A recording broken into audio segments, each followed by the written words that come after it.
Bienvenue dans ce 17h de ce vendredi 29 novembre 2024, dont voici les titres. Au sommaire de cette édition, fin des contrats de pêche avec l'Union européenne, le Sénégal privilégie l'approvisionnement du marché national en produits halieutiques selon le ministère des Pêches et puis commercialisation de l'arachide.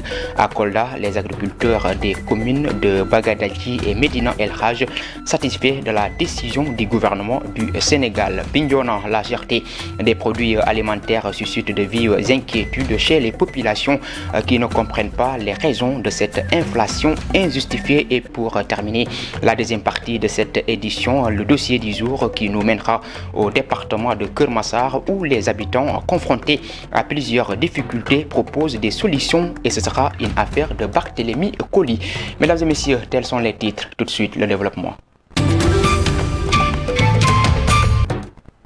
Je vous l'annonçais dans les titres, suite à la fin des contrats entre l'Union européenne et l'État du Sénégal, le ministère des Pêches a donné une conférence de presse. Selon Dr Fatou Diouf, le Sénégal a gagné seulement 6,5 milliards de francs CFA durant la période 2019-2024, confronté ou bien conformément aux termes de ces accords. Toutefois, le ministre a précisé que l'État du Sénégal mettra désormais l'accent sur l'approvisionnement des marchés nationaux en produits de la mer. Nous l'écoutons au micro de Modou Diouf. Donc aujourd'hui, le Sénégal, ce qu'il a reçu par rapport à cet accord, c'est 6 milliards 524 millions 263 770. Bien sûr, avec le reliquat sur l'appui sectoriel et sur les redevances à compléter, mais si nous faisons le calcul, ça ne va pas dépasser les 7 milliards 200 millions, n'est-ce pas, de francs CFA.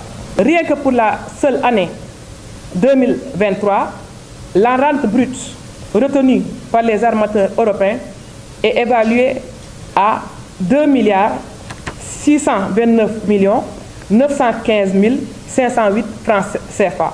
Le gouvernement a déjà pris toutes les dispositions pour que des investissements structurants soient des priorités de premier ordre dans le budget national au profit du secteur des pêches et de l'aquaculture. Surtout la sous-branche artisanale, avant les actions des partenaires qui vont suivre. Également, le Sénégal est éligible au MCC, donc au Compact Économie Bleue du Millennium Challenge Corporation, et le secteur des pêches et de l'aquaculture, je peux vous rassurer, y occuperont une place très importante. À ce titre, il faut rappeler également que le gouvernement accorde une attention particulière au développement de l'aquaculture qui pourra contribuer à la sécurité alimentaire, à la réduction de la pauvreté et à la pression sur les ressources marines.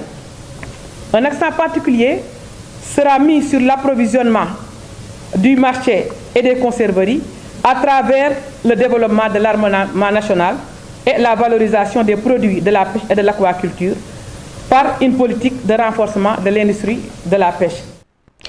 Et puis l'administration de l'université Assane Seck de Ziguinchor a réagi hier suite à la grève des étudiants qui réclament une augmentation du budget alloué par l'État du Sénégal pour finaliser les chantiers en cours. Le secrétaire général du CNTS au sein du CROUS s'est exprimé au micro de Aïssatou Zinette Badji pour plus de détails. Le CROUS a bénéficié d'une dotation globale de 3 892 612 967 francs CFA pour un effectif global de 7 953 étudiants.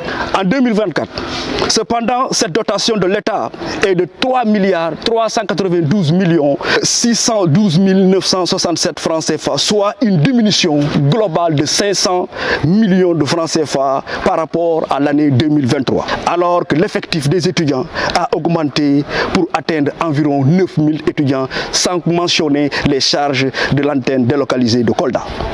En conséquence, la situation budgétaire actuelle affecte gravement les conditions de vie des étudiants à l'université Assane Seck de Ziguinchor. Sur ce, l'intersyndical du CROUS saisit de nouveau les autorités internes et le MESRI a apporté des solutions définitives au point suivant, seul gage de garantir la stabilité du CROUS. L'augmentation du budget de l'exercice 2024 pour payer les dettes, une prise en charge correcte des étudiants et la sécurisation des salaires du patch, une dotation d'un budget pour le fonctionnement de l'antenne de Kolda, la livraison des 5e et leur mise en fonction, le traitement du personnel en conformité avec le Code du travail et les conventions collectives interprofessionnelles du Sénégal, l'augmentation du budget de l'exercice 2025 pour les bonnes prises en charge des étudiants et mettre le personnel dans de meilleures conditions de travail. De la coalition des organisations en synergie pour la défense de l'éducation publique a tenu sa 5e assemblée générale à Pékin. À la fin de l'assemblée générale, une nouvelle équipe a été élue pour un mandat de 5 ans. Le nouveau bureau s'engage à assurer la continuité de l'action de l'organisation, mais également à redynamiser le partenariat et à renforcer la position de la COSIDEP dans le milieu de l'éducation nationale, compte rendu à Nafaï. La coalition des organisations en synergie pour la défense de l'éducation publique a tenu sa 5e assemblée générale. À cette occasion, le coordonnateur sortant a présenté un bilan détaillé de sa gestion financière et des activités réalisées tout au long de son mandat. Ces modèles de civisme et de citoyenneté qu'on a mis en œuvre dans 5 lycées au niveau de la région de Dakar. Ça a été une occasion d'inculquer chez les jeunes le civisme et la citoyenneté, l'éducation en situation d'urgence, parce qu'on a vu que quand il y a situation d'urgence, l'éducation est pratiquement était très menacée et on l'a vécu avec la COVID-19. Élu par consensus, le nouveau coordonnateur envisage d'insuffler une nouvelle dynamique et de proposer un plan d'action concret pour renforcer l'impact des initiatives de la coalition. Il y a des situations d'urgence. Je pense que nous devons anticiper sur ces urgences. Nous devons essayer de sortir les spécificités de Dakar et de travailler sur ça, comme l'environnement, l'éducation inclusive. Le coordonnateur nouvellement élu a rassuré les membres de son intention de s'appuyer sur les acquis existants tout en participant sur les urgences pour répondre efficacement aux besoins. Nous allons installer des antennes départementales, être plus proche des familles d'acteurs, mais aussi travailler sur la visibilité de l'antenne. Et aussi essayer de travailler sur l'autonomisation. La nouvelle équipe de l'antenne régionale de Dakar s'engage à mobiliser tous les moyens nécessaires et à impliquer l'ensemble des acteurs afin de garantir le succès des projets prévus pour le quinquennat. Anna Faye, dans le cadre de la clôture de la Semaine mondiale de l'entrepreneuriat, l'antenne départementale de la DER/FJ de Tambacounda a organisé une grande foire de l'entrepreneuriat. L'objectif de cet événement était de mettre en lumière les opportunités locales et de permettre aux entrepreneurs d'échanger et de nouer des partenariats. La coordinatrice de la DER/FJ de Tambacounda est avec Keba Kébé. Donc cette semaine-ci, c'est la semaine mondiale de l'entrepreneuriat. Donc l'ADER a décidé de célébrer cette semaine, disons. Donc nous avons fait organiser la foire cette fois, où différents acteurs sont venus exposer leurs produits, qui leur permet. L'objectif derrière est de promouvoir l'entrepreneuriat, de renforcer leur visibilité et de nouer des partenariats, connaître les acteurs, les partenaires techniques qui sont ici, qui œuvrent et qui peuvent les appuyer dans leur domaine. D'une manière générale, disons que l'entrepreneuriat est une des portes qui pallie au chômage actuel dont nous faisons face ici au niveau national. Donc les jeunes peuvent entreprendre et je demande aux entrepreneurs de se rapprocher des services qui sont ici, qui sont mis en place par l'État du Sénégal afin de les accompagner et de les orienter au mieux dans le secteur d'activité. Plus de 150 entrepreneurs locaux et fournisseurs de biens et de services ont participé à un atelier de sensibilisation sur le contenu local à Kédougou. Cette initiative a été menée par le secrétariat technique du Comité national de suivi du contenu local dans le but de promouvoir l'intégration des capacités nationales dans le secteur extractif. Pour plus de détails, écoutons le secrétaire technique du comité au micro de Ibrahima Diarabaté. C'est ce comité-là qui est mis en place, qui est en charge de définir les orientations stratégiques en matière de contenu local. aussi bien dans le domaine des hydrocarbures que dans le domaine des mines, dans le secteur extractif de manière générale. En juin 2024, les autorités ont pris l'option politique d'uniformiser le secrétariat technique avec les mises en place d'un secrétariat unique qui est en charge du contenu local.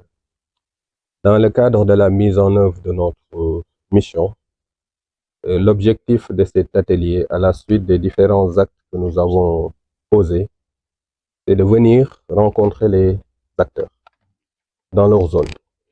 Et vous connaissez savez que la région de Kédougou est une zone minière avec des enjeux importants. Donc, dans la mise en œuvre de notre mission, il était important pour le secrétariat technique de se déplacer sur le terrain, de rencontrer les différents acteurs, les différentes parties prenantes. Et ici, quand on parle de parties prenantes, il s'agit des détentrices de titres miniers, les entreprises, les sous-traitants, les fournisseurs de biens, de services au niveau local, mais également les jeunes qui aspirent à intégrer ce secteur-là et avoir des opportunités d'emploi. Un cadre légal a été mis en place pour encadrer le contenu local avec un certain nombre d'exigences qui pèsent sur les détenteurs de titres miniers et les sous-traitants. Et dans le cadre de la mise en œuvre de cette loi-là, il était important de venir vulgariser et échanger.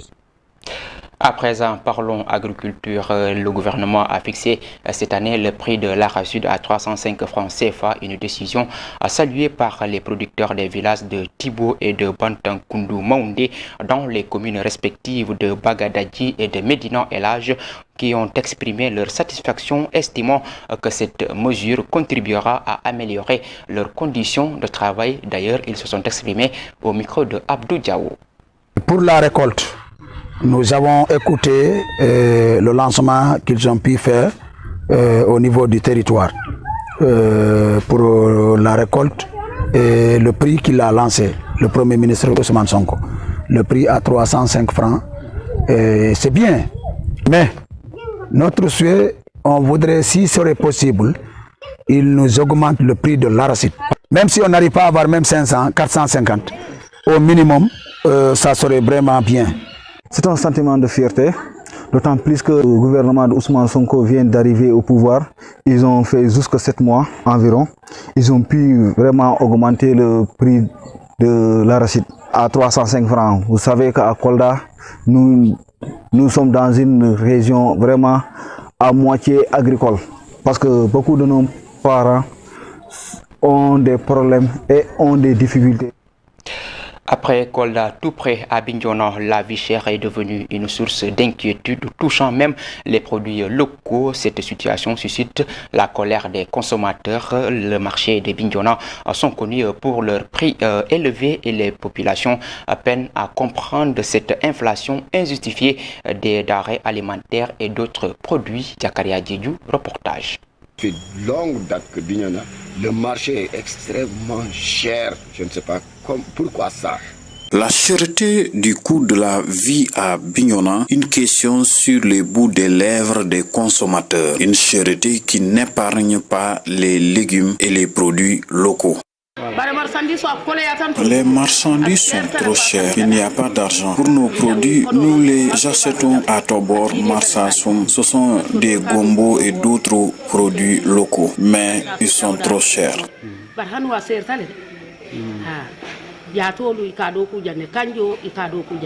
Pour certains, les grossistes vendent cher les produits aux détaillants. Si on parle de diminution, on ne peut pas diminuer un produit acheté cher. Ceux qui nous vendent les produits doivent les diminuer. D'autres pensent que l'inflation des produits, surtout alimentaires, est à l'origine de la pauvreté des ménages.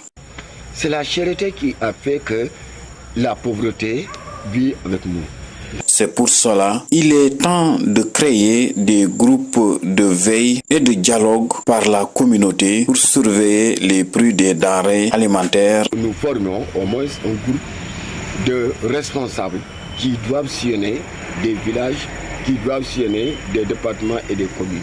La chose, il faut que ça soit sérieusement négocié ensemble. Il faut qu'on cause ensemble, que vraiment de faire savoir que tout ce qui est cher à Bignona nous appartient. Pour rappel, depuis plusieurs années, les marchés de Bignona sont indexés par les populations du département comme les plus chers. Mesdames et messieurs, c'est d'ailleurs ce reportage sur la vie chère à Bignona qui met fin à cette première partie de cette édition. Tout de suite, la deuxième partie avec la complicité de la régie. La deuxième partie de cette édition, le département de Keur Massar est confronté à plusieurs problématiques majeures affectant divers aspects de la vie quotidienne de ses habitants. Parmi bien, pour y faire face, les acteurs du transport et les habitants proposent des solutions alliant planification et mobilisation collective. Barthélémy Colli. 5e département de la région de Dakar, Keur Massar a vu sa population augmenter de manière spectaculaire ces dernières années en raison de l'afflux de nouveaux habitants et l'expansion urbaine. Cependant, cette urbanisation rapide n'a pas été accompagnée par le développement d'infrastructures administratives et d'équipements sociaux de base, engendrant aujourd'hui de nombreux obstacles pour les Massarois. Depuis 1994. J'habite ici depuis 1994. Autant, ce n'était pas comme ça. C'était pas très serré. Il n'y avait pas de problème. Mais aujourd'hui, c'est grand et beaucoup de monde. Actuellement, c'est très serré. C'est Keur Massar qui est comme ça. Les gens y habitent. Il y a tout. Hôpital, marché. Avec son étendue et expansion, attire une population toujours plus importante, exerçant une pression considérable sur les infrastructures déjà limitées. Keur Massar est un département aujourd'hui, mais autant c'était une commune. Mais aujourd'hui, c'est devenu très grande. Les gens viennent de partout pour y habiter à cause de sa potentialité. En termes de développement, ça reste. Il n'y a que la population qui est là. Entrer ou sortir de Keur Massar est devenu un véritable calvaire, quelle que soit l'heure. Les embouteillages sont aggravés par plusieurs facteurs.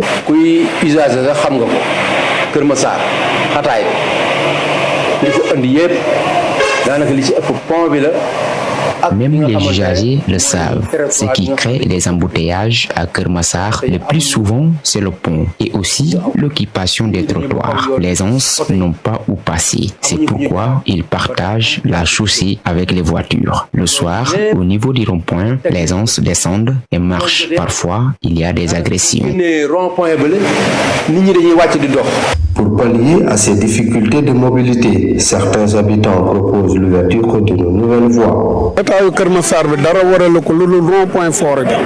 La situation actuelle de Keur Massar, c'est à cause du rond-point de la forêt. Si on avait fait la route qui va à Djahaï, les autres voitures vont passer par là pour aller là-bas. Donc, il n'y aura pas d'embouteillage. Même si la voie qui mène à Malika, on doit l'ouvrir pour que les voitures passent par là pour aller vers l'autre côté. Si on ouvrait ces deux voies, Keur Massar sera libre. Tu vois, si les voitures qui vont à Djahaï et Malika passent par là, ça crée beaucoup d'embouteillages.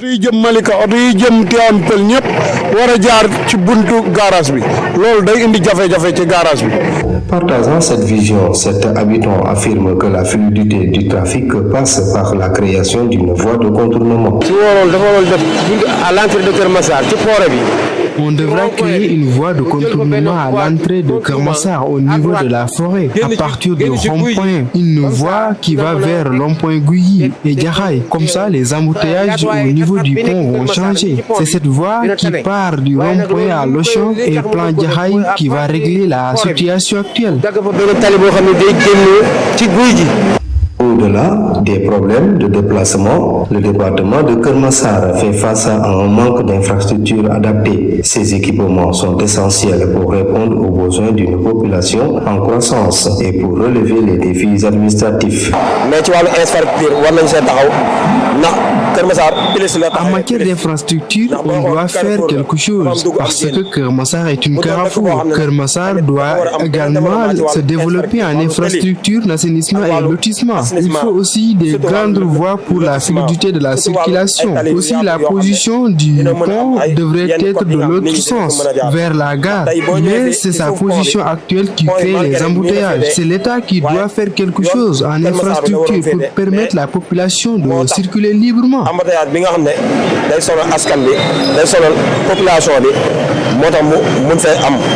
loolu nag malgré état bi moo si mën a jàpp ba ñu xoolaat beneen changement ak beneen décentralisation ci wàllu tali pour mu yaatu population mën a dund vivement et librement.